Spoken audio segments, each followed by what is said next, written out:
Hi everyone, this is Thomas from COTbase.com. Welcome to this week's COT review.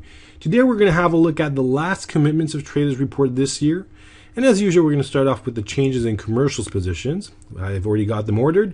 We've got 5-year notes on top with a 25% change in commercials positions and a larger 33% change in small speculators positions. Here we go. You can see that the change sizes are definitely larger than average. I wouldn't say that they're the largest. You can see even larger ones back in the past. What's interesting to see is we've got commercials and large speculators above the zero line being net long, and only small speculators taking the short side of the market. So they're the only ones being net pessimistic about this rally. So I would suspect that this could continue, judging by this picture. And of course, the change size in commercials positions also supports that. Moving on to oats, 24% change over there in commercials positions and a 35% change in large speculators. Again, not something that is too unusual in this market. We could see larger changes in the past. So the question is really whether this change size could affect prices and stop this decline that we've been witnessing in the past few weeks in oats and see a bit higher prices in the near future. Let's have a look at the 5-year chart for a moment and see how extreme this market is. And as I've mentioned before, it's not an extreme. We can't really talk about a COT extreme currently. So it's really the change size that could affect prices, if at all. Silver, 19% change over there. We had a pretty decent extreme level in this market in the past, close to all-time levels. Yes, over here.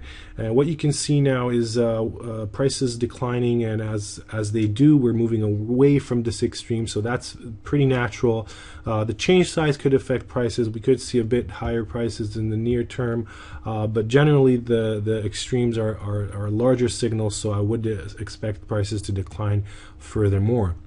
Let's move on to large speculators COT extreme and have a look at extremes in large speculators positions. Mexican peso, all-time extremes everywhere. Commercials, large speculators, and small speculators also. Let's have a look at the 5-year chart and see that extreme over there. So you can see large speculators, roughly 150,000 contracts net long. Commercials, the opposite, short and small speculators holding just a bit more than 10,000 contracts net long, and actually moved there with a very dynamic 17% change in their position. So if you look at the chart over here, you can see that whenever all market participants were at such extreme levels, that usually coincided with a top or a bottom, of course, in prices. So again, another currency that is useful for COT analysis. Let's move on to Russell 2000, also an all-time signal over there, and 514 reported extremes, so a pretty large extreme in commercials positions as well. We had that extreme already last week. I was talking about it, that it could affect prices. It did actually, and we saw prices decline from there. So this could continue even though the extreme is widening. Let's have a look at small speculators COT extreme.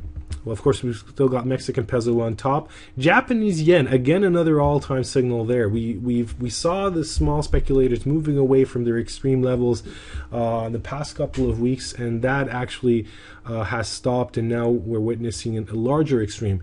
I just got to warn you guys, because this is an interesting case. When we see an extreme and we don't see price reaction towards it, that's a very important signal, and we could actually see lower prices from there, which is, of course, sounds surprising, but sometimes it does happen when the extreme signal does not affect prices. Then that could happen. So be aware of this fact. And but still, I mean, opportunities lie in this market, and the extreme is there. So maybe not now, maybe in a few weeks or month we could see a bottom in prices, but it's just hard to catch it exactly there. Should we look at lumber? Okay, how about that? Let's have a look at lumber. 454 report extreme over there, and we had a very strong rally in this market for the past couple of weeks, month. Let's have a look at the 10-year chart right away and see how extreme this market is. You can see commercials over here beginning to become really extreme about the market. Also, large speculators and definitely, of course, small speculators are there with this 454 report extreme. So we're getting closer and closer to a extreme, which would be a very strong sell signal. I'm not saying we're there. It's difficult to tell, but it's definitely stress levels are building up in this market. That's going to be all for this week. I appreciate your attention. Anybody wishing to see a much more detailed analysis can do so at our subscription service at COTbase.com, adding other great functions to the table, looking at other COT report types and other data types maybe. So this was the last report this year, so I'm going to wish you a very happy and successful new year for 2013. And I hope to see you next year as well. So take care. Have a great weekend. Bye-bye.